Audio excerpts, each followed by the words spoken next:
sound.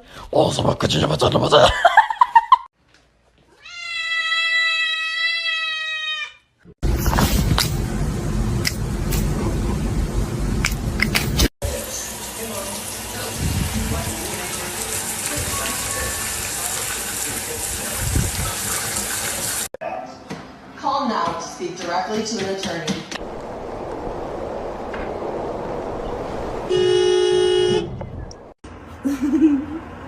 Selfie queen. Look how pretty she is.